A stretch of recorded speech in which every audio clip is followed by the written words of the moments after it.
तैयारी की और हर पेपर आप पास कर रही हैं। हाँ जी, मेरी तो 24 में डिग्री एंड हुई थी और लास्ट ईयर ही मैंने सब इंस्पेक्टर का दिया, तो मेरा फर्स्ट ही था ये। तो ये वाला हो गया ना, और मैंने कोई, क्योंकि एक्चुअली मेरा इसलिए हुआ, एक तो मैं फ्रेश ही मैंने स्टार्ट कर दिया था साथ ही पढ़ना। दूसरा, मैं उस तरह से एकेडमीज की तरफ ना, इधर उधर बच्चे होते हैं, एक एकेडमी ज्वाइन करते हैं एंड आफ्टर दैट उसको थोड़ी देर देख के फिर दूसरी ज्वाइन कर देते हैं, फिर तीसरी, और डिफरेंट लोगों से ना मशवरा करते हैं। जिस बंदे ने अपनी लाइफ के डिसीजन खुद लेना शुरू कर दिए, खुद अपने आप पे बिलीव रख के, अपने आप को अपने अकॉर्डिंग, जो बंदा अपना टीचर बन गया ना खुद ही, उसको पता चला कि क्या मैं कर रहा हूँ, गलत कर रहा हूँ, क्या सही कर रहा हूँ, खुद को क्रॉस चेक करते हैं। जो पढ़ते हैं उसको क्रॉस चेक करते हैं और खुद पे बिलीव रखते हैं, किसी के पीछे नहीं लगते। हाँ, अकेडमी वाले जिस तरह से मैं हूं या सरवाजित है या कोई बंदा, गाइड जरूर कर सकते हैं। वो कहते हैं सुनो सबकी, लेकिन करो अपनी एट द एंड। तो खुद पढ़ना होता है, जो 5-5 6-6 साल से लगे होते हैं, फिर वो उनको ये होता है कि शायद एकेडमीज वाले कुछ करते हैं ना, एकेडमीज वाले क्लियर करवाते हैं, तो ऐसा तो बिल्कुल नहीं है, एकेडमीज वाले नहीं क्लियर करते, पढ़ना बंदे ने खुद होता है। हाँ, राइट गाइडेंस, जो राइट गाइडेंस होती है ना, आपने किसी भी जगह पे जाना हो, आपको रोड मैप कोई अच्छा बंदा प्रोवाइड कर दे ना, रोड मैप, और रोड मैप भी लोग नहीं प्रोवाइड करते, बहुत कम लोग होते हैं जो सही तरीके से आपको एक डायरेक्शन में लेके चलते हैं। एकेडमीज वाले तो बस वो करते हैं ना कि बच्चे हमारे पे ही फुली डिपेंडेंट हो जाएं और हमारे पीछे चलें, ताकि ये ना हम ये लगे रहें, बस पैसे आते जाएं। तो इधर हमारे सीन में ऐसा कुछ नहीं है। आप लोगों ने कोई भी क्वेश्चन पूछना हो, कैसे भी करना हो, मैं वो सर को बोल दूंगी, मुझे ग्रुप में ज्वाइन करवा देंगे, उधर मैं गाइड किया करूंगी। बाकी मैं कल से प्रॉपर क्लास लिया करूंगी। आज आपके जो भी क्वेरीज वगैरह हों, या कैसे करना है डील ना पेपर पेपर्स को डील करने के लिए, मैंने तो बता दिया, सबसे पहले आपकी इंग्लिश स्ट्रांग होनी चाहिए। स्ट्रांग से मुराद के आपको आइडिया हो पार्ट्स ऑफ स्पीच का, एक्टिव पैसिव का, डायरेक्ट इनडायरेक्ट का, और दूसरा वोकेबलरी। वोकेबलरी उतनी जितनी का मैं ये अब आपको नहीं बोलूंगी कि हाँ डॉन पढ़ लो तो फला मैगजीन, नहीं, बिगनर है, किसी को नहीं आइडिया, तो मैगजीन्स ना पढ़े या उस तरह से ना करें। लेकिन डेली यूजेज में हम लोग जिस तरह से कोड स्विचिंग करते हैं, आप लोग कोशिश किया करो कोड स्विचिंग क्या करो, code mixing, I mean totally अगर इंग्लिश में बात नहीं करनी आती, नहीं पता चलता कि क्या है, तो आप लोग अपनी लैंग्वेज में उर्दू बोलते हुए भी कुछ वोकेबलरी के डेली 4-5 वर्ड्स ऐड कर लिया करो और उसको बार बार बोला करो। इससे आपकी एक्टिव लर्निंग होगी, एक्टिव लर्निंग की तरफ जाना है। मेरी इसलिए कोई भी टेस्ट तैयार करूं तो मेरा जल्दी से तैयार हो जाता है या मैं जल्दी क्लियर करती हूँ, क्योंकि मैं पैसिव लर्नर नहीं हूँ, एक्टिव लर्नर हूँ। दो तरह के बच्चे होते हैं। एक जो पैसिव लर्नर बच्चे होते हैं, वो काफी देर तक बुक्स लेके बैठे रहते हैं, पढ़ते रहते हैं, लेकिन मतलब बुक लेके बैठे रहेंगे, लेकिन बाद में फिर उसको ना एक्टिवली अपनी डेली रूटीन में इनकॉर्पोरेट नहीं करते। जब हम उसको अपनी रूटीन, अपनी लाइफस्टाइल का, एक्चुअली ये जितने भी पेपर्स है ना, CSS PMS हो गया, वन पेपर, ये पेपर्स नहीं है, आपका लाइफस्टाइल होता है। आपने किसी भी जॉब के लिए जाना है, उससे पहले अपनी लाइफ का समझ लो, उसको हिस्सा बना लो। पहले से ही उसको मेडिटेशन किया करो कि भाई मेरा ही क्लियर होना है और मैंने ही ये काम करना है। उसको सोते जागते उठते बैठते, अगर MOD का प्रिपेयर कर रहे हैं, किसी टॉपिक को पकड़ा हुआ है, तो बस वो टॉपिक आपका ना, आपके माइंड में, जिसको हम कहते हैं ब्रेनस्टॉर्मिंग, आपके माइंड में ब्रेनस्टॉर्मिंग होनी चाहिए। किसी टॉपिक को पढ़ा है, अगर पार्ट्स ऑफ स्पीच पढ़े हैं इंग्लिश के, तो वैसे ही किसी से बात करते हुए हैं कोई भी, आपने वो ही याद रखना, अच्छा नाउन वो था पर नाउन इस तरह से है, प्रेपोजिशन, एडवर्ब, एडजेक्टिव। और कोई भी सेंटेंस पढ़ा है, चलते फिरते हम लोग मार्केट जाएं, कहीं भी जाएं, किसी भी जगह पे कोई लाइन लिखी होती है, कोई बुक नजर आती है, या रील्स देखते हुए सोशल मीडिया पे कुछ नजर आता है, तो अगर जो टॉपिक हमने पढ़ा हो, अगर कोई पार्ट्स ऑफ स्पीच है, तो हमने उसमें से ढूंढना है कि बोला ये क्या है, ये प्रपोजिशन है, ये क्या है। ये बहुत कंफ्यूजिंग होते हैं, ये जो एडजेक्टिव्स और एडवर्ब होते हैं, ये बहुत कंफ्यूजिंग होते हैं, बिकॉज ये अल्टरनेट यूज होते हैं, तो इनको बड़े तरीके से डील करना पड़ता है। और कोई सवाल?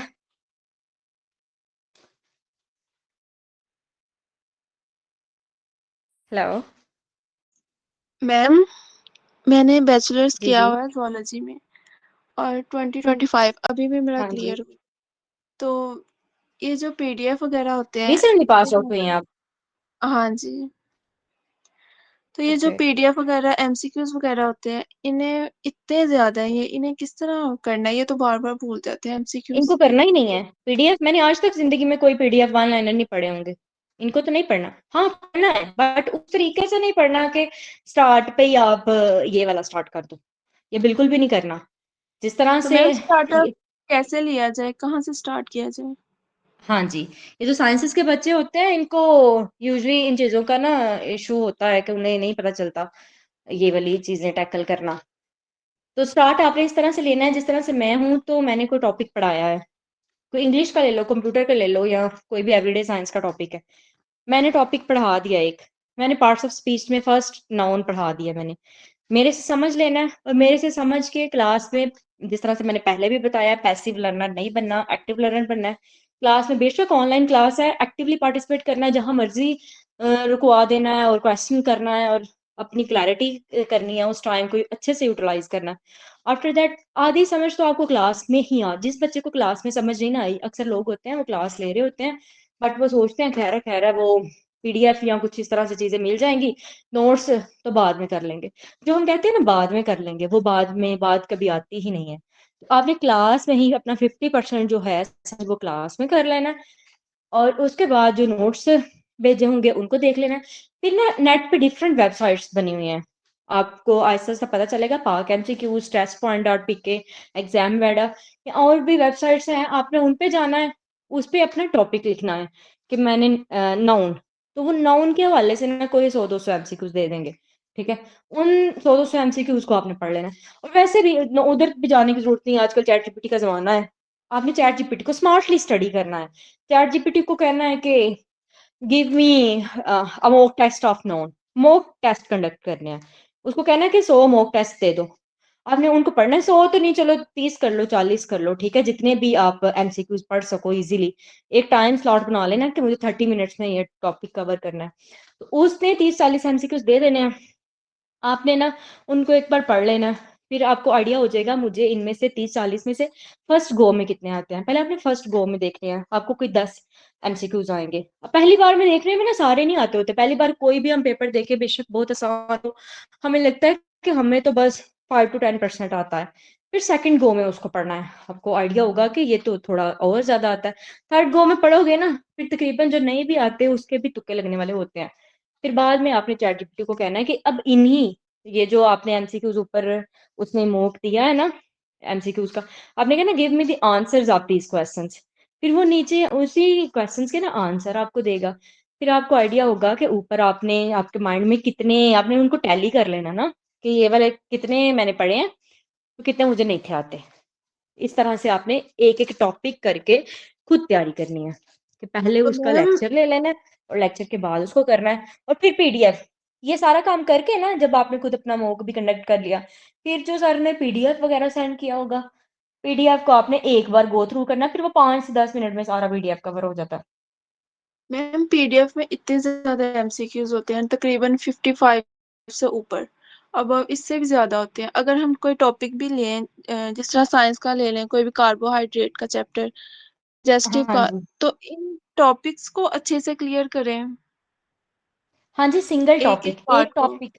पीडीएफ में अगर मिक्स टॉपिक्स हैं तो उसको नहीं पढ़ना। अगर एक टॉपिक है ना, तो पहले उस टॉपिक को कॉम्प्रिहेंसिवली कवर करके उसको, उसके बारे में सारा पढ़ के पहले वीडियो लेनी है। सबसे पहली मैम बात, पहले वीडियो लेक्चर लेना है। पीडीएफ में तो एक टॉपिक होता ही नहीं, वो कहीं से भी उन्होंने कोई भी स्टेटमेंट उठा के किसी भी टॉपिक के रेलिवेंट उन्होंने एमसीक्यूज तो पूछा होता है। बेटा मैं इसीलिए बोल रही हूँ ना कि वो जो पीडीएफ है आपने वो पहले नहीं पढ़ना है, उसको अपने साइड पे रख देना है। आपने पहले जो आपके, अगर एक कार्बोहाइड्रेट का टॉपिक है ना, तो उसके साथ दूसरे भी होंगे, फैट का भी होगा, लिपिड का भी होगा, प्रोटीन भी होंगे, ठीक है। उन सबको आपने बारी बारी पहले सबको 1 बाय 1 करके पढ़ना है। एंड आफ्टर दैट आपको वो लगेगा कि ठीक है, जो पीडीएफ में जितने भी टॉपिक थे ना, आपने पहले पीडीएफ को देखना है और उसमें से क्वेश्चन या वो जो टॉपिक्स हैं वो निकालने हैं, एक्सट्रैक्ट करनी है कि इसके अंदर कितने टॉपिक्स हैं। 4-5 टॉपिक्स होंगे ना, तो उन टॉपिक्स को साइड पे लिख लेना कि अच्छा ये टॉपिक्स इस पीडीएफ में कवर हो रहे हैं।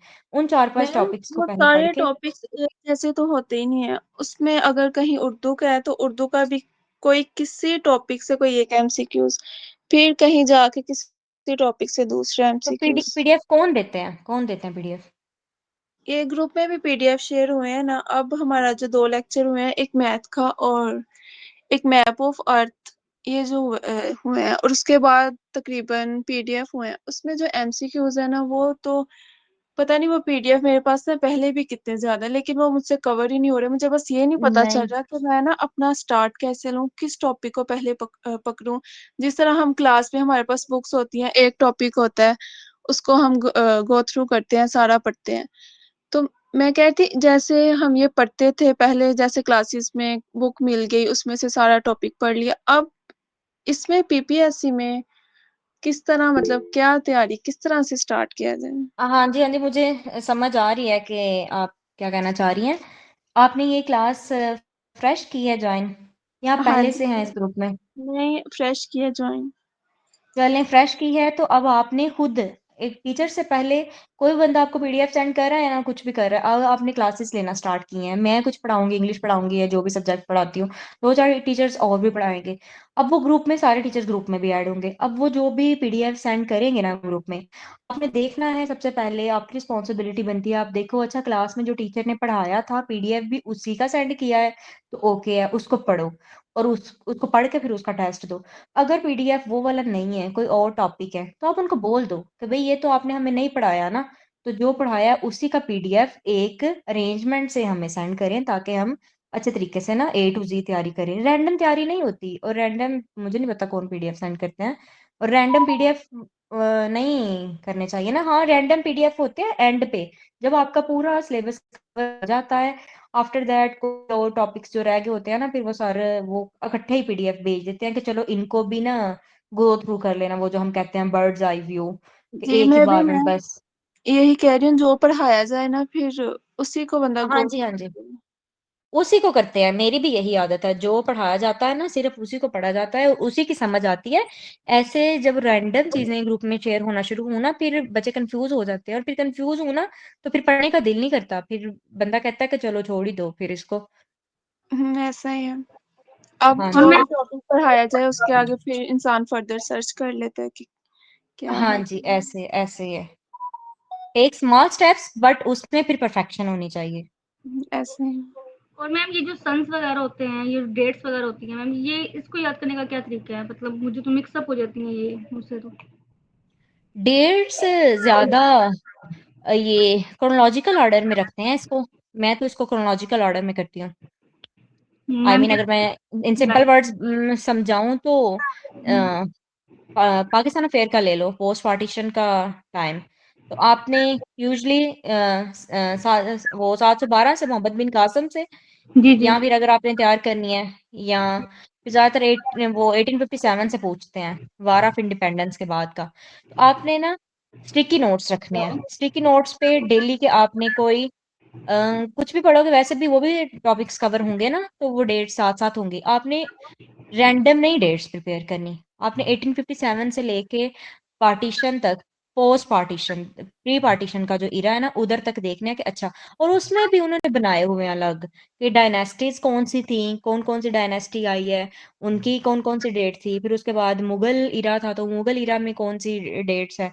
और उसके बाद जब ये वार के बाद का सीन जो भी हुआ, और फॉल ऑफ मुस्लिम एम्पायर था ना, तो उसमें आई मेरे कहने का मतलब ये है कि आप लोगों ने जो डेट पहले से 1857 से लेके ना और 1947 तक, ठीक है, एक तरतीब से उसको प्रिपेयर करना है। और डेट को ऐसे नहीं याद रखना, डेट को इवेंट के साथ रिलेट करके याद रखना है,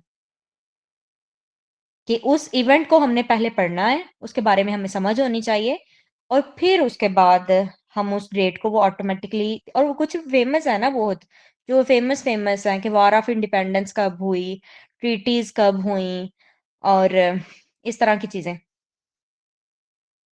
अस्सलाम वालेकुम होती हैं मैम। ना, जो बार बार पेपर में रिपीट हो रही होती हैं चीजें, उनको उन डेट्स को अच्छे से कर लेते हैं। बाकी को क्रोनोलॉजिकल ऑर्डर में स्टिकी नोट्स पे लिख लेना है।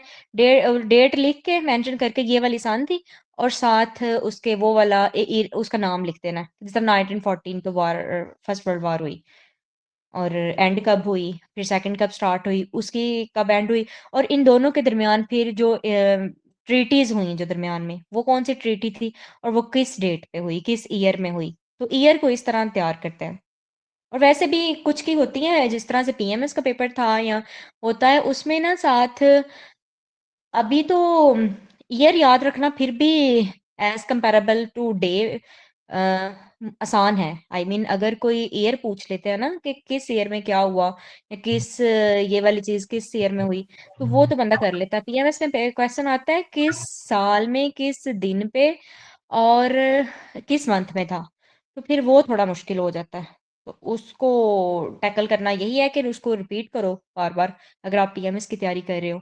वरना अगर वन पेपर की तैयारी कर रहे हो तो फिर तो बस वो सिंपल ईयर ही पूछते हैं, तो वो तैयार करना आसान है। अगर स्टिकी नोट्स पे लिख के उसको क्रोनोलॉजिकल ऑर्डर में तैयार करो और डेली उसको फिर बार-बार देखो।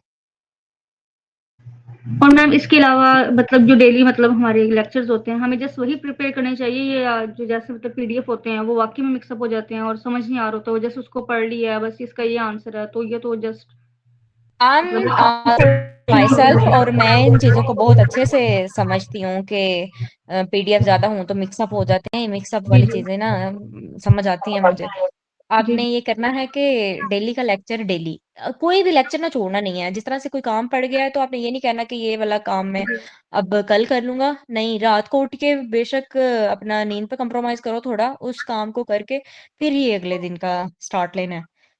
जो काम उस दिन करना है वो करके ही सोना है। और दूसरा जी ये कि जो पीडीएफ होगा, पीडीएफ अगर वो वाले एक दिन में 3-3 4-4 क्लासेस तो हुआ करेंगी ना, उनके बस पीडीएफ जो शेयर हुए होंगे उनको देखना है। अच्छा, कुछ ऐसा होता है कभी कि जिस तरह से मैंने नाउन प्रोनाउन पढ़ाया है, तो मैं तो उसका बेसिक आपको बताऊँगी, या जो बहुत इम्पोर्टेंट चीज़ें होंगी वो आपको बताऊँगी, ठीक है? लेकिन अब पीडीएफ में जो चीज़ें होंगी वो थोड़ी इस तरह की चीज़ें होती हैं कि वो डीपर लेवल पे होती हैं। डीपर लेवल पे क्यों दी जाती हैं चीज़ें, ताकि जब ना अक्सर ऐसे होता है आप कोई चीज़ एक ही बार अपनी नज़रों में से गुज़ार लो ना, कभी एक ही बार पढ़ लो। बेशक वो इतनी इम्पोर्टेंट ना भी हो, बस उसको एक बार देख लो, पढ़ लो।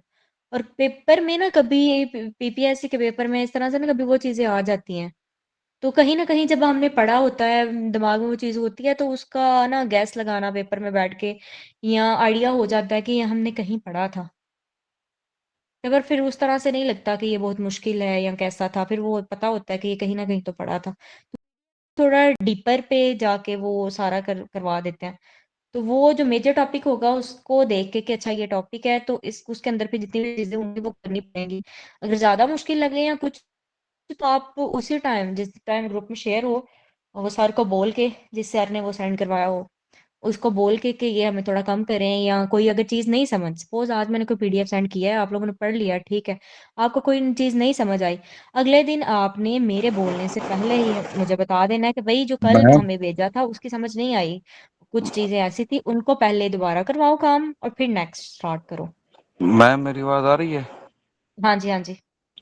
मैम पता क्या वजह, बच्चों के ना पेपर जो होते हैं ना, बच्चों जिन्होंने अभी ज्वाइन 1 मंथ भी नहीं हुआ, उनके लेक्चर भी नहीं कंप्लीट होते, तो उनका एमओडी का पेपर हो जाता है। मैं थोड़ा शेड्यूल इस तरह बनाता हूँ ना कि मैं सुबह टाइम ना जो एमओडी के पास पेपर होते हैं या इम्पोर्टेंट एमसीक्यूज होते हैं वो मैं शेयर करता हूँ, मतलब 1-2 पेपर शेयर करता हूँ। और मैं जो क्लास होती है वो अलग टॉपिक की होती है, उसके नोट सेंड करता हूँ, और जो सुबह का सिलेबस होता है उसी में से टेस्ट भी करवाता हूँ कि बच्चों को पेपर का आइडिया भी हो। नहीं, बच्चों को पेपर का आइडिया ना हो, सिलेबस का आइडिया ना हो, चीज़ों का आइडिया ही ना हो, तो फिर ये इनका भी कुछ टॉपिक रहते हो तो फिर पेपर कैसे होगा।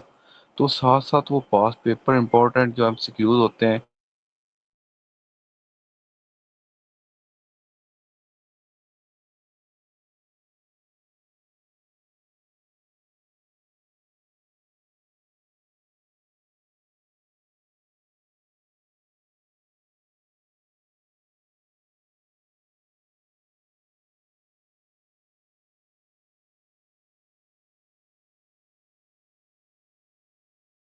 अगर हम 2 बजे तो स्कूल से छुट्टी हो जाती है, मतलब 4-5 बजे, अगर 5 बजे भी घर आके बैठे हैं, चलो 6 बजे भी बैठ जाए, तो 6 से 10 तक टाइम देखते हैं ना कि आप अर्ली बर्ड हैं या नाइट ओल है, कि आप रात को पढ़ सकते हैं अच्छा, या दिन में आप पढ़ते हैं, तो वो डिपेंड करता है। अगर आप रात में पढ़ते हैं तो आप रात को 1 बजे उठे और सुबह 4-5 बजे तक पढ़े।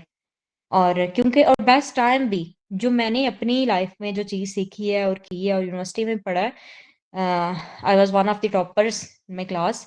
और तब लैपटॉप जो यूथ डिस्ट्रीब्यूशन लैपटॉप स्कीम थी शहबाज शरीफ की, वो जो हर क्लास में 3-3 4-4 बच्चों को मिला था, सिर्फ जो टॉपर्स थे उनको। तो उनमें यूनिवर्सिटी में मेरा अच्छा था। तो मैंने यूनिवर्सिटी से लेके अब तक मैंने जो सीखा है ना वो यही किया है कि रात को क्योंकि डिस्ट्रैक्शन कम होती है, आपको वो मोबाइल नहीं यूज़ करना पड़ता। मोबाइल को साइलेंट पे लगा के, डू नॉट डिस्टर्ब मोड पे लगा के आपने अगर जितनी देर पढ़ना है ना, तो बस फिर आपने पढ़ना ही है। उस दौरान आपको ना कोई घर वाला भाई बंदा और ना ही कोई आप मोबाइल पे कोई इधर उधर कोई ऐप खोलो। सिर्फ आप बेशक फिर 3 घंटे या 4 घंटे भी पढ़ते हो ना, फिर मोर देन इनफ है। लेकिन वो फिर फुली डेडिकेट करना है सिर्फ इसी कोई पढ़ाई कोई। तो 4 घंटे तो मुझे लगता है कि ये जो एक एवरेज स्टूडेंट है वो अगर पढ़ता है तो इतनी देर तो उसको पढ़ना ही चाहिए। 4 घंटे तो पढ़ना ही चाहिए। तो यही इसका बेस्ट तरीका यही है। एक तो आप डेली रूटीन में जंक फूड खाना बंद करें, बाहर की चीज़ें खाना बंद करें। जब आप लाइट खाना खाओगे घर का, पता है हमारी डेली हैबिट्स जो होती हैं ना, वो आप किसी ने पढ़ा हुआ है एटॉमिक हैबिट्स बुक है, तो उसमें बताया हुआ है कि किस तरह आपकी स्मॉल स्टेप्स स्मॉल हैबिट्स ना आपको मेजर चेंज दिलवाते हैं।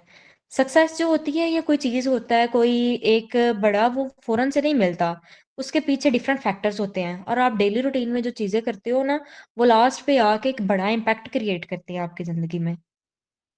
तो ये चीज़ मैंने खुद अपनी अपनी लाइफ में फ़ील की है कि मेरी यही रूटीन है कि जब आपने पढ़ना हो तब आप हैवी खाना ना खाओ, घर का खाना खाओ। उसके अलावा आप मेंटली रिलैक्स रहो, कोई प्रेशर वगैरह नहीं उस तरह से किसी भी चीज़ का। और तीसरा ये कि आपने जब पढ़ना है, आप फुली उस चीज़ में ना इन्वॉल्व हो जाओ पढ़ाई में। पढ़ाई में इस तरह से इन्वॉल्व हो जाओ कि आपको खुद क्यूरोसिटी हो कि इससे आगे क्या था? आपको फिर दिल ही ना करे कि आप छोड़ो पढ़ाई को ना, कि आप स्मूथली उसको पढ़ सको, जब तक वो टॉपिक खत्म ना हो आप उसको छोड़ो नहीं। ए टू ज़ी सारा कवर करो। फिर खुद और सबसे मज़े का चीज़ ये है कि आप खुद उसका टेस्ट लो।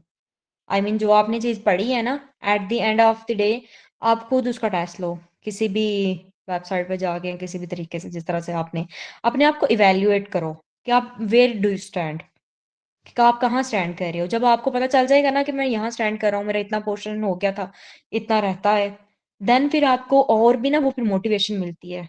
और एक्सटर्नली मोटिवेट कभी भी ना हो किसी भी बंदे से कि फ़लाँ का ये था तो फ़लाँ, हर एक की अपनी जर्नी होती है, हर एक की अपनी लाइफ़ स्टोरी है, हर एक की अपनी सक्सेस एंड फेलियर्स की कहानियाँ हैं, ठीक है? किसी की तरफ भी ना जाओ। अपना देखो कि आपका कम्फ़र्ट कैसे है, और हाँ, कम्फ़र्ट ज़ोन से बाहर निकलो। अगर आप कह रहे हैं ना तो 1 डेढ़ घंटा, तो आप 1 डेढ़ घंटा नहीं पढ़ते, आप फिर 30-40 मिनट ही पढ़ते हो। अगर मैं कहूँ ना मैं 12 घंटे दिन में पढ़ती हूँ, तो मैं 12 घंटे नहीं पढ़ रही, मैं वो 8 घंटे पढ़ रही हूँ, ठीक है? क्योंकि हम उस दौरान कोई अंदर छोटे-मोटे काम भी तो हो जाते हैं। फिर और वैसे भी जब आप पढ़ने बैठते हो, आप फ़ौरन से थोड़ी ना पढ़ने बैठ जाते हो। आप पढ़ने बैठते हो, आपका स्टैमिना बिल्ड होता है। स्टैमिना बिल्ड होते-होते 15-20 मिनट लग जाते हैं। आफ्टर दैट उस टॉपिक की आपको समझ आती है, और पता है फिर क्या होता है? जो मैंने चीज़ नोटिस की है, 15-20 मिनट लगा के हम स्टैमिना बिल्ड करते हैं, उस टॉपिक पे फ़ोकस्ड होते हैं। अभी हम 10 मिनट ही पढ़ते हैं, 10-15 मिनट ही, तो हमें यहाँ कोई मोबाइल पे मैसेज आ जाता है, या फिर हमें कोई आवाज़ दे देता है। हम उठ के चले जाते हैं, और फिर जब हमने डीपर लेवल पे जो पढ़ाई की भी स्टेजेस होती हैं, पहले आपको थोड़ी-सी समझ आना शुरू हो जाती है, और जैसे ही आपको थोड़ी बहुत डीपर लेवल पे समझ आना शुरू होती है, आप डिस्ट्रैक्ट हो जाते हो। जब आप डिस्ट्रैक्ट हो जाते हो, आप उसको उस टॉपिक की समझ नहीं आती, उस टॉपिक की समझ नहीं आती, देन आपको आगे भी पढ़ने का मज़ा नहीं आता। और फिर आप समझते हो कि शायद ये टॉपिक हो गया है कवर, नेक्स्ट की तरफ जाते हैं। तो ऐसे नहीं करना, जिस टॉपिक को पढ़ना है फिर उस पे ग्रिप होनी चाहिए पूरी। और स्पेशली इंग्लिश वाले बच्चे, इंग्लिश पे मैं इसलिए फ़ोकस कर रही हूँ क्योंकि बाकी सब्जेक्ट्स हैं, देखो ज़ूलॉजी की बची थी वो। तो ज़ूलॉजी में भी अगर तो वो लेक्चरर का है एग्ज़ाम, लेक्चरर है, तो वो ज़ूलॉजी के क्वेश्चन ना उससे कि बताओ अपनी फ़ील्ड का। अगर तो वो जनरल एमओडी का एफए या किसी का और का पेपर दे रही है, तो वो तो ज़ूलॉजी का उस तरह से नहीं पूछेंगे ना, बेसिक पूछेंगे, तो दूसरी चीज़ें। लेकिन अगर कोई इंग्लिश का स्टूडेंट है, तो मैंने अपने इंटरव्यू में देखा था, अगर कोई इंग्लिश का स्टूडेंट हो, फिर वो इंग्लिश के स्टूडेंट से बड़ी एक्सपेक्टेशंस होती हैं उनको, कि इन बच्चों को तो वो समझते हैं कि ये तो बड़े अ, किताबें पढ़ने वाले हैं, हम कोई भी नाम लेंगे और बस इन्होंने उसके बारे में प्रॉपर डिबेट शुरू कर देनी है। इंग्लिश के बच्चों से वो ये एक्सपेक्ट करते हैं कि इनको प्रॉपर ना हो, एक इनकी ग्रामेटिकल मिस्टेक्स ना हो, दूसरा इनको अपने सब्जेक्ट पे कमांड हो। दूसरा कोई और क्वेश्चन समझ आई है आपको? जी मैम। हाँ जी, तो मैम दूसरा ये क्वेश्चनिंग है कि जो आप पहले डेट्स के बारे में बता रही थी, तो क्या ये एक अरेंजमेंट में हमें शुरू से लेकर मतलब अब तक ये नोट्स वगैरह मिल जाएंगे मार्केट से? मार्केट से, हाँ मिल जाएंगे। आप चैट जीपीटी पे लिखो कि मुझे प्री पार्टीशन के नोट्स चाहिए हैं, आप जेमिनाई पे लिखो, कहीं पे भी लिखो एआई टूल पे कि मुझे प्री पार्टीशन के क्रोनोलॉजिकल ऑर्डर में सिर्फ डेट्स वगैरह ईयर वो बताओ। आप उनको कहोगे, वो आपको ना कोई काफी ज्यादा दे देगी। तो आप उनको कहोगे नहीं, जो पीपीएससी में इंपॉर्टेंट पूछी जाती है ना, जो मैक्सिमम टाइम पूछी जाती है, जो बहुत इंपॉर्टेंट है, उनको दो। अब पहले आप क्रोनोलॉजिकल ऑर्डर में उनको देखोगे, फिर आप बोलोगे पीपीएससी के जो इंपॉर्टेंट वंस हैं वो दो, वो देगी, ठीक है। और फिर इस तरह से कर करके ना, पहले बर्ड आई व्यू लो। बर्ड आई व्यू के एक ही बार ऊपर से सारी चीजों को देखो ये है क्या। After that step by step देखो, स्टेप बाय स्टेप देख लिया, ओके। उसके बाद थर्ड स्टेप जो होता है इंपॉर्टेंट पे आ जाता है। अब इनमें से क्योंकि सारी तो याद नहीं रहती, फिर देखना कि इंपॉर्टेंट अब कौन सी हैं। तो जो इंपॉर्टेंट वाली होंगी उनको पिक कर लेना है, और फिर उनको, क्योंकि वो तो लाजमी आनी चाहिए, जो इंपॉर्टेंट वाली है वो फिंगर टिप्स पे होनी चाहिए, और जो बाकी हैं उनको भी एक बार देख लेना, ताकि पेपर में अगर आ जाए तो हमें आइडिया हो कि ये कहीं पड़ा है। और वैसे भी डेट्स वगैरह इतनी नहीं है, अगर आप डेट वगैरह पे जाओ तो पेपर में 100 मार्क्स का होता है पेपर, तो वो सारी डेट्स थोड़े ना पूछ लेते हैं, दो चार ही डेट्स होती हैं। डेट्स की वजह से तो अपनी तैयारी ना छोड़ा करो, उस पे नहीं। आपको डेट से ज्यादा आपको उसका जो इवेंट है ना, इवेंट की नो हो होना बहुत जरूरी है कि इस इवेंट पे हुआ क्या था। और पता है क्यों, क्या कहने लगी हूँ, चार उन्होंने डेट्स देते हैं ना, मतलब ईयर दे दिए हैं, तो अब उधर उन्होंने ऊपर ऑब्वियसली कोई इवेंट, कोई बैकग्राउंड इंफॉर्मेशन दी होगी ना कि कहाँ पे क्या हुआ था। तो फिर उसके बाद वो आप जब डेट्स देखोगे तो उन्होंने, ये नहीं होता कि उन्होंने सेम सेम दी हूँ कि 1948 47, जैसे तो वर्ल्ड वार फर्स्ट तो कब हुई, 1914 में हुई, 13 में हुई, 17 में, इस तरह से नहीं। अ, वैसे एक जनरल एग्जांपल दे रही हूँ, वो क्वेश्चन कर देंगे 1914 में हुई, 1814 में हुई, 1757 में हुई, इस तरह से। तो फिर आपको एक रफ सा एस्टिमेट हो जाता है कि वर्ल्ड वार तो लास्ट सेंचुरी में हुई, ठीक है, 20th सेंचुरी में। तो फिर इसका मतलब है ये कि ये 1914 वाली है। वो कोई 100 100 साल का डिफरेंस रख देते हैं। बहुत कम डेट्स ऐसी होती हैं जिसमें वो ज्यादा ही कंफ्यूजिंग होता है कि वो सेम सेम दे देते हैं कि अच्छा 1914 1915 1916, इस तरह से। वरना वो थोड़ा सा आइडिया ना दे देते हैं कि आपको ना थोड़ा गैस हो जाता है, अगर इवेंट का पता हो अच्छे से कि ये इवेंट हो कहाँ कब हुआ था, और इस इवेंट का क्या था, फिर बंदा आइडिया लगा लेता है कि अच्छा ये उस सेंचुरी में हुआ था, तो फिर ये वाली हो सकती है। मैम एक एक इशू और भी है कि जैसे हम कोई भी इंफॉर्मेशन हमारे पास आती है, जैसे आपने कहा कि चैट जीपीटी से आप ले लें, तो हम्म। ऑटोमेटिकली में क्वेश्चन आता है कि हम इसको क्रॉस चेक करना चाहिए, क्या ये ठीक भी है या नहीं, इसके लिए नहीं हमें नहीं, क्या करना चाहिए? चैट जीपीटी पे जो इन्फॉर्मेशन होती है ऑब्वियसली, वो कौन सा चैट जीपीटी अपनी तरफ से वो दे रहे हैं ना, अपनी तरफ से वो बना के दे रहा है। वो जो नेट पे, जो गूगल पे पहले से डाटा अवेलेबल है ना, चैट जीपीटी उसी डाटा को बस, ये है कि गूगल पे हमें डिफरेंट टैब्स खोलने पड़ते हैं, डिफरेंट जगह पे जाके खुद सर्च करना पड़ता है सारा। चैट जीपीटी ये करता है आपके लिए, सिलेबस या मटेरियल या चीजें वही होती हैं जो गूगल पे होती हैं। उसने बस गूगल से वो मटेरियल उठा के ना, तो वो दे देना होता है एक ही जगह पे, कंपाइल करके देता है वो एक्चुअली। तो 90% तो वो ठीक ही होता है, ठीक है, वो ठीक ही होता है, उसको क्रॉस चेक करने की जरूरत नहीं होती। हाँ अक्सर मैम ये हो सकता है थोड़ा कि वो हो जाए। जी मैम सिद्रा। मैम समटाइम वो गलत भी डेफिनेटली। होता है मैम, चैट जीपीटी से लेकिन समटाइम गलत इन्फॉर्मेशन मिल जाती है। वो, हाँ वो कहने लगी हूँ, बताने लगी हूँ, समटाइम्स ऐसा हो सकता है।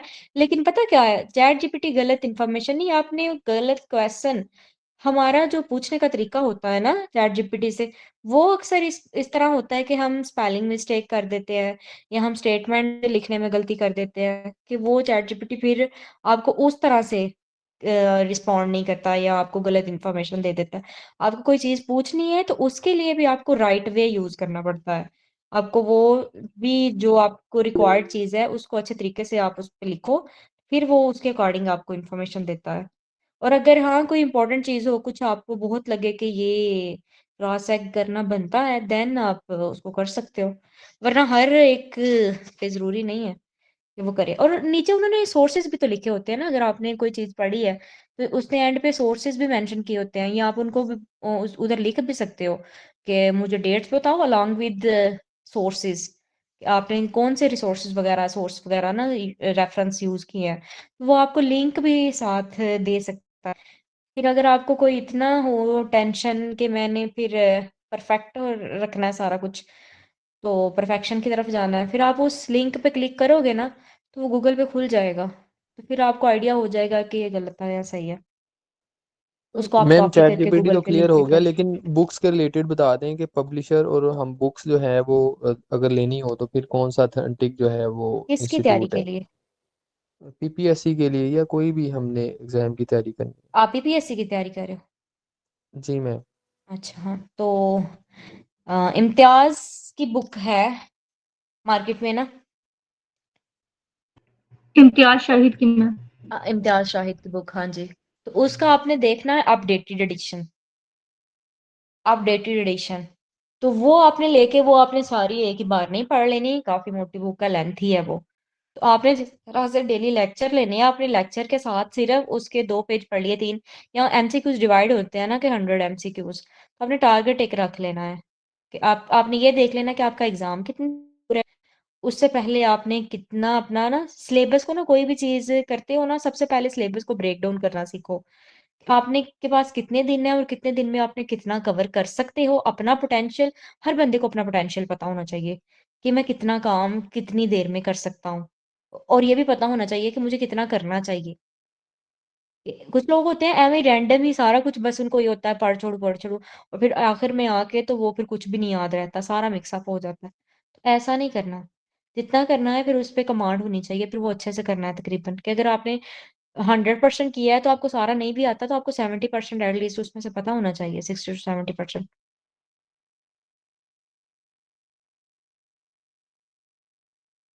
तो बुक को आपने पहले डिवाइड कर लेना है कि अच्छा इसके इतने मॉडल पेपर्स भी उन्होंने बनाए होते हैं कि 100 मॉडल्स हैं इसमें, मॉडल नंबर्स या कितने मॉडल पेपर्स हैं, 120 130 इतने होते हैं नॉर्मली। तो आपने डिवाइड कर लेने हैं कि 120 है अगर, तो हर एक में 100 एमसीक्यूज है, तो 120 दिन तो नहीं होते ना इतने कि आप 100 ही करोगे। तो आपने उसको 2 महीने का टारगेट रख के आपने डेली 200 एमसीक्यूज कर लेने हैं, तो वो 60 दिन में हो जाएंगे। और फिर 200 एमसीक्यूज करके फिर अपने घर पे किसी को बुक दे के बोलना है कि ये मेरे से जरा सुनो ना जरा। आते हैं वैसे खुद को एक बार फिर देख लेने हैं उनको कि जो पढ़ा है उसको रिवीजन रिवीजन बहुत जरूरी है। कि आपने दिन में जो पढ़ा है ना, आपने सोने से पहले उसको रिवाइज करके उसकी ब्रेन स्टॉर्मिंग ये होता है कि आपने माइंड में अपने वैसे ही खुद सोचना है कि अच्छा मैंने कितना पढ़ा था, मुझे कितना आता है, कितना रह गया है, या क्या क्या कुछ किया था। फिर अगर कुछ भूल रहा है तो उसको फौरन से नेट पे सर्च करना है और देखना है, और फिर सोना है। जितना काम करना है उसको अच्छे से साथ साथ करना है। मैम जिस तरह हम पढ़ते हैं हमें सिलेबस एक मिलता है तो उसके अकॉर्डिंग हमने तैयारी करनी होती है। ये पीपीएससी की भी इस तरह आउटलाइन कोई होती है? हाँ जी, होती है बिल्कुल। मैंने बताया ना उनके सब्जेक्ट्स होते हैं, जिस तरह से इंग्लिश है, कंप्यूटर साइंस है, एवरीडे साइंस है, मैथ एबिलिटी का पोर्शन है। उसके अलावा पाकिस्तान अफेयर है, इस्लामिक स्टडीज है, ज्योग्राफी है, जनरल नॉलेज है, ठीक है। ये वाले हैं मेजर इनके 1 पेपर के बुक्स हैं ये वाली। अब इनके अंदर भी सिलेबस डिवाइड है कि पाकिस्तान अफेयर है तो इसमें प्री पार्टीशन का होगा पोर्शन, पोस्ट पार्टीशन का होगा। प्री पार्टीशन में डायनेस्टीज वगैरह होंगी, मुगल एम्पायर होगी, ठीक है, मोहम्मद बिन कासिम वाला सारा होगा। और पोस्ट पार्टीशन में आफ्टर 1947 जो कुछ भी था, वर्ल्ड वार वगैरह, या पाकिस्तान का हम लोग देखें पाकिस्तान के हवाले से तो कितनी आई गवर्नमेंट्स, कितनी आई, मिलिट्री रोल कौन से थे, एस्टैब्लिशमेंट के जो थे मिलिट्री राज कौन से थे, दूसरे जो थे दूसरी गवर्नमेंट्स कौन सी थी डेमोक्रेटिक, ठीक है। तो आपने वो याद रखनी है। फिर उनको भी ना इस तरह से टॉपिक वाइज कवर करना है कि वो भूल जाता है। आपको पता होना चाहिए कि हमारे ये जितने भी जो इम्पोर्टेंट थे गवर्नर जनरल वगैरह या पहले हमारे सदर या वजीर आजम, तो इन चीज़ों को सारा नहीं याद करने की ज़रूरत, लेकिन जो इम्पोर्टेंट इम्पोर्टेंट थे उनको याद करना ज़रूरी है। या जो पार्टीशन का था, तो पाकिस्तान हुआ, ये जो था पाकिस्तान का इंडिपेंडेंस, तो उससे पहले कौन कौन से वाक़ये हुए, कौन कौन से इम्पोर्टेंट वाले थे, साइमन कमीशन वगैरह या राउंड टेबल कॉन्फ्रेंसेस जो पेपर में पूछी जाती हैं ज़्यादातर, तो उनकी डेट्स को याद रखना, उनके इवेंट्स को, कि कायद-ए-आज़म के 14 निकात क्या थे, या कायद-ए-आज़म ने क्यों वो पेश किए, या गांधी ने उससे पहले कौन से निकात पेश किए थे, इस तरह से। उसके बाद ये वाले पोस्ट पार्टीशन का था, आई मीन के सारा टॉपिक वाइज कवर करना है और इवेंट को याद रखते हुए फिर। और इंग्लिश का भी इस तरह से आगे है कि उसके पार्ट्स ऑफ स्पीच है, उसकी थोड़ी बहुत वोकैबुलरी होती है, उसके एक्टिव पैसिव होते हैं, उसके डायरेक्ट इनडायरेक्ट होते हैं, ये वाली सारी चीज़ें करनी होती हैं। इडियम्स वगैरह होते हैं, पेयर ऑफ वर्ड्स होते हैं, सिनोनिम्स एंटोनिम्स होते हैं। तो मैम ये चीज़ें इंग्लिश की। हाँ जी। अब जिस तरह मैंने सिर्फ 4 आवर्स एकेडमी पढ़ाने होती है और ज़्यादा जो मेन काम यही होता है कि मैंने अपनी पीपीएससी की तैयारी करनी है। अब मुझे क्या करना चाहिए, ये जो लेक्चर्स ग्रुप में डिलीवर किए जाएँ, उनको प्रिपेयर करना चाहिए सिर्फ के साथ उनके ऊपर साथ सर्चिंग भी की जाए। ये जो आपने इम्तियाज़ बुक बताई है, ये भी है, ये मैंने स्टार्ट की थी, लेकिन तकरीबन मैंने इतनी ज़्यादा ये पढ़ी थी ना, लेकिन फिर मैंने वो छोड़ दिया 1 मंथ के लिए, वो दोबारा फिर भूल गए। हाँ, तो जब आप एक चीज़ छोड़ देते हो ना, तो वो आपको 10-15 दिन बाद वो सारा कुछ भूल जाता है, क्योंकि वो रैंडम प्रिपरेशन होती है। इसलिए तो मैंने कहा था कि पहले कॉम्प्रिहेंसिव तैयारी करो, कि पहले वीडियो लेक्चर्स लो, क्लास के लेक्चर्स लो, जो पीडीएफ शेयर हो उसको पढ़ो, एंड आफ्टर दैट वो वाली जो चीज़ें हैं ना रैंडम वाली, वो भूलती जाएँगी, वो ऐसे ही होगा, वो भूलती नहीं है एक्चुअली, वो हमें लग रहा होता है कि हमें भूल गई हैं। उनको ना रिवीजन दो, उनको अगर भूली हैं उनको एक बार फिर पढ़ लो, फिर थोड़े दिनों बाद हम ना रिवाइज, जिस तरह से 200 एमसीक्यूज आज पढ़े, 200 कल पढ़े, 200 परसों पढ़े, और सारे कर लो। वीक के एंड पे, at the end of the week Sunday को बैठ के कोई, जितने भी आपके कोई 500 एमसीक्यूज इकट्ठे हुए होंगे या 1000 इकट्ठे होंगे, तो आपने उनको फिर एक रिवीजन देनी है, एक रिवीजन फिर, तो वो फिर हो जाएँगे। फिर वो आहिस्ता-आहिस्ता ना आपको अगर लगेगा अभी तो आपको नहीं आ रहे, या पेपर से पहले ना ऐसा ही होता है। लेकिन जब जैसे ही आप पेपर में बैठोगे, कोई स्टेटमेंट पढ़ोगे, तो आपको आइडिया हो जाएगा कि ये मैंने कहाँ पे पढ़ी थी। और मैम ये पेपर जो से पहले मैथ यही लग रहा होता है कि भूल गया। हाँ जी। और मैथ्स का ये जो मैंने जो साइंस पढ़ी है, मुझे मैथ का इतना टफ लगता है, उसके अंदर इतने एमसीक्यूज मैथ के। मैंने भी इंग्लिश पढ़ी है, मुझे भी मैथ बहुत मुश्किल लगता था, बट मैं कवर किया। मैंने किस तरह से कवर किया था, हमारे पीएमएस में 10 एमसीक्यूज थे मैथ के, तो मैंने टैली किए थे घर आके, तो उधर बैठ के सॉल्व किए थे, क्योंकि मैं उसमें भी टेक्निक ही यूज करके गई हुई थी। तो मेरे आउट ऑफ 10 मेरे 8 ठीक थे, 8 सही थे। घर पे आके जब मैंने देखे तो 2 ही गलत हुए थे मेरे। मैम तो क्या टेक्निक यूज की थी आपने? उसमें ये है कि आपने मैथ को फिर सारा नहीं करना, आपने 7-8 की बुक पकड़नी है, 7वीं 8वीं के Punjab text book, board book, उस पे होगी आपके पास, गवर्नमेंट की पंजाब टेक्स्ट बुक है 7-8 की, 6-7-8 की पकड़ लेना। उसमें से आपने पहले अलजबरा के एमसीक्यूज देखने हैं, एमसीक्यूज कह रही हूँ, अलजबरा के क्वेश्चंस सॉल्व करने हैं, अलजबरा के फार्मूलाज पहले प्रिपेयर करने हैं, क्या फार्मूलाज है, तो उसके बाद उनके क्वेश्चन सॉल्व करने हैं। उसके बाद उधर फ्रैक्शंस के, रेशो, प्रोपोर्शन, फ्रैक्शन, परसेंटेज, या दूसरे वो और भी डायरेक्ट प्रोपोर्शन क्या है, इनवर्स प्रोपोर्शन क्या है, ये वाली ज्योमेट्री, उनकी आई मीन 7-8 की आपको ने अगर कर ली ना, मैथ कर लिया, एंड आफ्टर दैट आप पीपीएससी का सिलेबस देखो, तो पीपीएससी के सिलेबस में भी यही चीज़ें रिक्वायर्ड होती है। बहुत ज़्यादा ज़्यादा जो पोर्शन होता है वो आता ही यही, रेशो क्या है, प्रोपोर्शन क्या है, परसेंटेज क्या है, डायरेक्शन के क्वेश्चन बहुत इंपॉर्टेंट होते हैं, क्लॉकवाइज, एंटी क्लॉकवाइज, इस तरह की चीज़ें। तो जब आप 7-8 के कर लोगे, आफ्टर दैट आप पीपीएससी के फिर पास्ट पेपर के एमसीक्यूज देखो, सिर्फ मैथ के। वही आप चैटजीपीटी को दो कि मुझे पास्ट ईयर्स के पीपीएससी के मैथ के जो क्वेश्चन पूछे जाते हैं वो दो, तो वो आपको देगा, फिर आपको आइडिया होगा। फिर आप ना कोई क्वेश्चन पकड़ो, उसकी सिर्फ फार्मूला तैयार करो। अलजेब्रे का कोई क्वेश्चन है, तो आप सिर्फ उसका फार्मूला आपको पता होना चाहिए कि इसका फार्मूला क्या है। फिर कोई भी क्वेश्चन पकड़ के उस पे फार्मूला अप्लाई करो। अगर एक हाँ इसमें ये होता है कि कोई क्वेश्चन एक तरीके से नहीं हो रहा होता ना, फिर आप उसको डिफरेंट, आपको अगर फार्मूलाज आते हैं, आप बारी बारी सारे फार्मूलाज अप्लाई करो। तो फिर बैठ के कोई ना कोई तो वो फिर हो ही जाता है, किसी ना किसी तरीके से वो सॉल्व हो जाता है। और जब ये मैथ आता ही प्रैक्टिस से है कि आप पूरा दिन इसको डेडिकेट करो मैथ को, कि मैथ बैठ के करोगे तो फिर ही आएगा। और उसको बार बार करने से आता है। और फिर जब एक बार आ जाए ना, इसकी अच्छी बात ये भी है कि जब मैथ एक बार हमें क्वेश्चन की समझ आ जाए, हमें करना आ जाए ना, फिर सॉल्व करने का बहुत मजा आता है। फिर बंदा कहता है कि ये अब इसको मैं सारी एक्सरसाइज ना इसको कंप्लीट कर लूँ। मैम जब आपने तैयारी करना स्टार्ट की थी तो आपने अपना स्टार्ट कहाँ से लिया था? मैंने अपना पढ़ना कहाँ स्टार्ट से स्टार्ट किया? जी। एक्चुअली मैंने 2024 में जब मेरा पास आउट हुआ था, तो मैंने टू बी ऑनेस्ट मैं सिर्फ एक वीक घर पे फ्री बैठी थी। मैंने, और वो भी फ्री इसलिए कि चलो यूनिवर्सिटी हो गई है पास आउट, तो अब बैठे हैं घर पे। मुझे यूनिवर्सिटी में ही 7th 8th सेमेस्टर में ही मुझे आइडिया था कि मैंने सीएसएस करना है ना, उसी की तरफ जाना है। तो मैंने अपने सब्जेक्ट्स मैंने कर लिए हुए थे, ऑप्शनल सब्जेक्ट्स मैंने सेलेक्ट कर लिए हुए थे। एंड आफ्टर दैट 1 वीक मैंने स्टार्ट कर दिया था।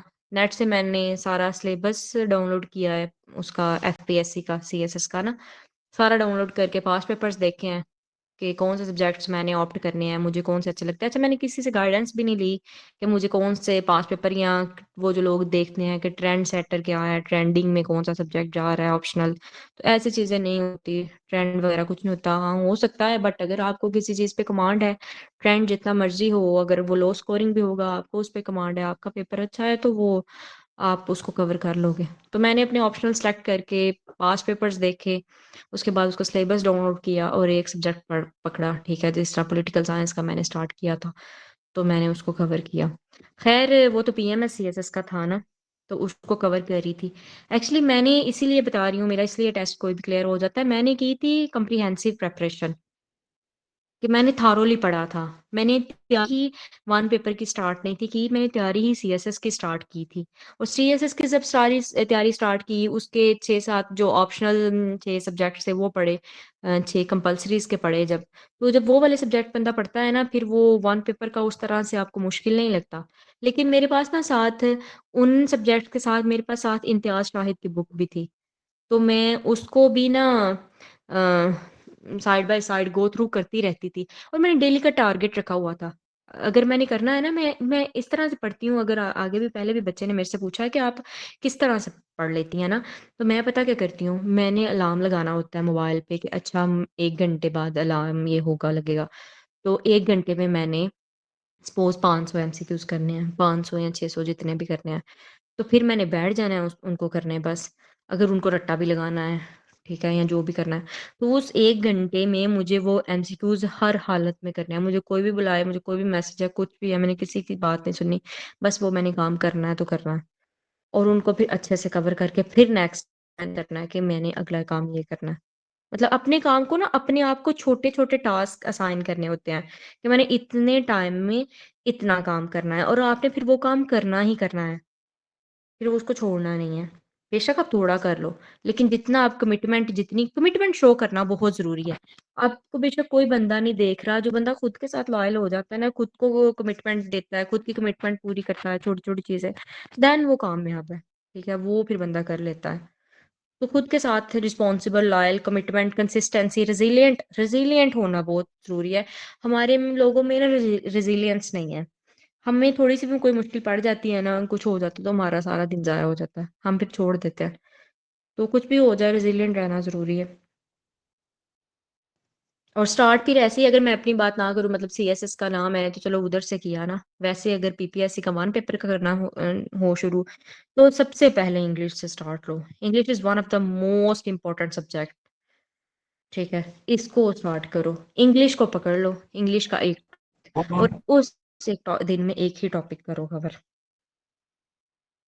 और अच्छा फिर टाइम रखो कि 10 मैम। दिन में मैंने इंग्लिश करना है, 10 दिन में मैंने एवरीडे साइंस मैम करना है, 10 दिन में मैंने अगला पाकिस्तान है। जी, जी सर। मैम मेरी बात आ रही है? हाँ जी, मैम हाँ जी। ऐसा है ना, ठीक है, क्लास एंड करते हैं और साथ साथ ना वीक में आपकी क्लास हो जाए करेगी ना, तो आप साथ साथ बच्चों को गाइड भी करते रहना और इनको ना हर हर बच्चे से मतलब स्ट्रैटेजी वगैरह पूछते रहना, कितना काम किया है, साथ साथ गाइड भी करते रहना। मैं अच्छा। इनको इनको मैं 1 to 1 भी गाइड करूंगी सारा। अगर मैं हूं ना अगर मैं किसी को क्योंकि मैं खुद स्टूडेंट हूँ और मैं खुद इस सारे प्रोसेस से अभी भी गुजर रही हूँ। अभी मेरा परसों ही एक इंटरव्यू था वेलफेयर डिपार्टमेंट में, मैं देख के आई हूँ। तो और अच्छा, उधर भी मैंने एक चीज नोटिस की थी। अब मेरे साथ और भी बच्चे थे, और भी लड़कियां थी जो इंटरव्यू के लिए आई हुई थी। बट एक मेजर डिफरेंस जो उनको लड़कियों को खुद नजर आ रहा था और मुझे भी नजर आ रहा था कि एक कॉन्फिडेंट होना अपने आप में बहुत जरूरी है। आपको सबसे पहले अपनी पर्सनालिटी पे, अपनी कम्युनिकेशन स्किल्स पे, अपनी स्पीकिंग स्किल्स पे आपको क्लैरिटी होनी चाहिए अपने साथ। सबसे पहले कि आपने अपनी लाइफ में करना क्या है, आपने क्या अचीव करना है, आप क्या चाहते हो। एंड आफ्टर दैट आपने अपने आप को उस रोल में पहले से उस रोल का हिस्सा बन जाना है कि मैंने ये करना है, तो खुद को उसी तरह शो करवाओ कि भाई हर हालत में। और कोई भी बंदा किसी से कम नहीं होता है। और बस फिर उस काम को अच्छे से करो, अपना बेस्ट दो। अपना बेस्ट देना होता है। एंड आफ्टर दैट जो भी फिर लक का फैक्टर होता है, बट वो 1 to 2% होता है, वो इतना नहीं होता। हार्ड वर्क बहुत मैटर करता है। और उसके अलावा इंटरनली मोटिवेटेड होना, कि आपको इंटरनली पता हो कि भाई मैंने पैसे लगाए हैं, मैंने पैसे दिए हैं, तो अब मैं उनको अच्छे से यूटिलाइज करूं। तो मैं 1 to 1 आप लोगों के साथ रहूंगी कनेक्टेड। किसी बच्चे को अगर कोई भी इशू पढ़ाई में, या उसको कोई टॉपिक नहीं समझ आ रहा, कहीं से भी पढ़ के नहीं समझ आ रहा, मैं उसको पढ़ाऊंगी खुद। अगर उसको अकेले भी पढ़ना होगा तो मैं उसको काम करवाऊंगी। उसको किसी भी चीज का मटेरियल चाहिए होगा या जैसे भी, तो I am there to help you. Ma'am kindly अपना कॉन्टेक्ट नंबर आप शेयर कर दें। मैं ग्रुप में सर मुझे ऐड कर देंगे तो वो जी आपको मिल जाएगा। ठीक है मैम, थैंक यू। बट ये है कि मेरे से पहले आपको पहले खुद के साथ कमिटेड होना बहुत जरूरी है। आपको अपना काम अच्छे तरीके से, क्योंकि मैं भी देखूंगी ना कि अगर ये स्टूडेंट अच्छा है, then I guarantee you and I assure you कि अगर कोई बंदा मेरे साथ चलता है, अगर जितने भी मैं साल इधर, 1 2 साल, 1 2 3 साल और मैं इधर पढ़ाई वाले में ना, जब तक मेरा सीएसएस नहीं क्लियर होता, इंशाल्लाह नेक्स्ट ईयर मैं सीएसएस भी दे रही हूँ। तो अगर कोई बंदा कनेक्टेड रहेगा साथ, तो वो जरूर, अगर वो अच्छे से करता है, रिस्पॉन्सिबल है, तो वो जरूर। और पीपीएससी में ना, अच्छा मेरे इलाके के लोग, या जिस एरिया से मैं बिलोंग करती हूँ नारोवाल से, पहले लोग समझते थे शायद करप्शन बहुत है, या रिश्वत दे के, या पता नहीं कैसे अमीरों के बच्चे होते हैं। I am from very humble background, और ना ही हमारा कोई उस तरह से हाई फाई स्टेटस है ना, या I am daughter of a constable. ठीक है, मेरे अबू पुलिस में है, और पुलिस में भी वो कांस्टेबल होते हैं। ठीक है, तो लोगों को ये था कि पता नहीं किस तरह से अमीरों के बच्चे होते हैं, या ये तो कुछ लोग समझते हैं कि लक फैक्टर होता है। बट ऐसा कुछ भी नहीं है। मैंने 3 4 जितने भी ये टेस्ट वगैरह क्लियर किए हैं, जो भी किया है, मुझे बस इतनी समझ आई है कि मैंने जो भी पढ़ के पेपर में गई हूँ ना, जो पेपर में मैं दे के गई हूँ, मुझे पहले ही पता था कि अच्छा बेटा क्लियर हो जाना है। और आजकल आपने ये भी याद रखना है, पासिंग मार्क्स लेना कोई ये बड़ी बात नहीं। आजकल जितना कंपटीशन हाई है ना मार्केट में, हर बंदा 40 50 60 नंबर तो हर बंदा ही ले रहा है। मेरे थे 70 75+ मार्क्स थे पेपर्स में, सारे पेपर्स में। दैट्स वाई मेरी एलोकेशन हुई ना। वरना 60 तक 50 तक ये तो आजकल तो नॉर्मल लोगों की, क्योंकि सारे लोग तो जॉब्स तो आ कोई नहीं रही। बहुत कम जॉब्स होती हैं, और जब जॉब्स आती हैं इतनी यूनिवर्सिटीज में पास आउट हुए होते हैं, तो वो सब सारे अप्लाई करते हैं। तो उनका टेस्ट भी तो सबका मोस्टली का क्लियर होता ही है ना। पहले पहले होता होता था 50 पे 55 पे लोग, जब मेरी सिस्टर का हुआ था, या लोगों का मैंने देखा था, उनके 55 मार्क्स हैं, इस तरह से 50 पे भी सिलेक्शन हो जाती थी। लेकिन अब नहीं होता। अब जो ट्रेंड है ना, वो चेंज हो गया होगा। आपने अपने माइंड में पहले से ही रखना है कि आपको आउट ऑफ 100 आपको 75 तो सिक्योर करने हैं विद नेगेटिव मार्किंग। ऐसा नहीं है कि आपने 100 में से आपको 75 आते हैं तो वो ठीक है, ऐसा नहीं है। आपको 75 लेने हैं और नेगेटिव मार्किंग के साथ लेने हैं। मतलब इसका मतलब कि आपको 80 क्लियर करने पड़ेंगे। 80 क्लियर करने पड़ेंगे तो 4 मार्क्स हों कम तो एक डिडक्शन होती है ना एक की, तो 20 होंगे। तो 20 पे आपको 5 मार्क्स कटेंगे, और 5 मार्क्स जब आपके कट गए तो आपके 75 मार्क्स बन गए। तो आपने इस तरह से अपने माइंड में रखना है कि आपने अगर 100 का पेपर अटेम्प्ट किया है, तो आपके उसमें से 78 से लेके 80 तक आपके क्लियर हों, ताकि आपका मेरिट बने 74 75। जब आपका 75 मेरिट बन गया, तब आपकी एलोकेशन पक्की है। अगर आपका 70 भी बनता है ना, 70 से 75 के दरमियान में आपका मेरिट होना चाहिए, ये चीज़ रखनी है। इस चीज़ को माइंड में रखते हुए आपने तैयारी करनी है। आपको पता हो कि किस तरीके से तैयारी करनी है, क्योंकि तैयारी तो सारे बच्चे करते हैं, लेकिन उनको पता नहीं होता। उनको यही होता है कि अच्छा पास ही होना है, पास ही होना है। पास बंदा हो भी जाए, हाँ, उसके बाद जब आपकी इंटरव्यू लेते हैं, इंटरव्यू में जब देखने कि इसके पूरे-पूरे मार्क्स हैं, फिर इंटरव्यू में भी वो उस तरह से ना आपको नहीं करते। फिर आपकी फाइनल एलोकेशन नहीं होती, क्योंकि सीट्स आती हैं कम। बहुत बच्चे क्लियर कर लेते हैं, लेकिन सीट्स कम आती हैं। फिर उन्होंने जो टॉप पे, मेरा 25 था मेरिट नंबर, हमारा जब था 3800 लोगों ने अप्लाई किया था। आई गेस 3800 या 4000 लोग थे, उन्होंने अप्लाई किया था। तो हमने 180 ने क्लियर किया था। अब 180 में से 180 190 में से 45 सीट्स थी। तो उन्होंने सारे थोड़ी ना रखने थे। कुछ का फिर बेशक उनका क्लियर भी था, उनका फिर मेरिट नंबर लो था। उन्होंने जो टॉप के 45 थे उनको सेलेक्ट कर लिया और बाकियों को रहने दिया, क्योंकि उनके पास सीट्स ही 45 थी अवेलेबल। तो टेस्ट क्लियर नहीं करना होता, आपको मार्क्स हाईएस्ट मार्क्स लेने पड़ते हैं किसी भी जॉब को एक्वायर करने के लिए। Got it? बाकी के क्वेश्चंस आपके जो भी होंगे आप क्लास में कर लिया करें, मैं अवेलेबल होंगी। और कोई भी इशू हो किसी भी चीज़ का या स्टडी रिलेटेड, तो मैं आपको गाइड कर दिया करूँगी, 1 टू 1 भी कर दूँगी। बस आपने मुझे अच्छे से कमिटमेंट शो करनी है। आपने मुझे ये बताना है कि हाँ भई हम पढ़ते हैं। आपने ये नहीं देखना इस अकेडमी को, आपने ये नहीं देखा कि ये नाम नहीं है या क्या नहीं है तो क्या है, या बड़ी अकेडमीज़ वाले ही बच्चे। मैंने वर्ल्ड टाइम्स में भी जाके देखा है, मैंने रीड राइट में भी जाके देखा है, मैंने नोआ को भी देखा है, ठीक है?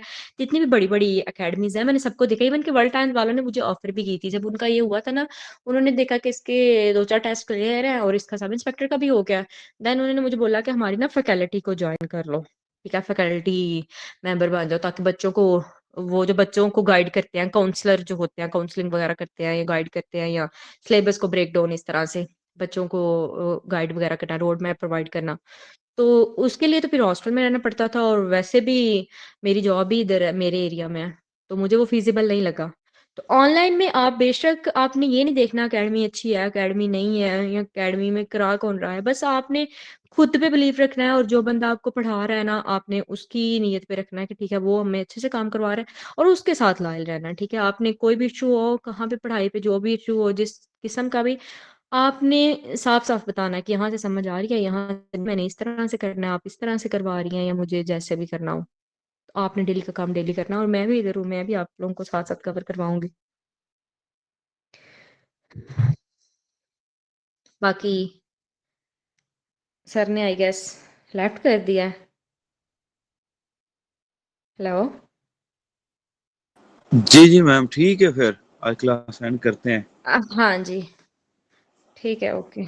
ओके, अल्लाह हाफ़िज़। ठीक है, बहुत शुक्रिया। ओके, अल्लाह हाफिज।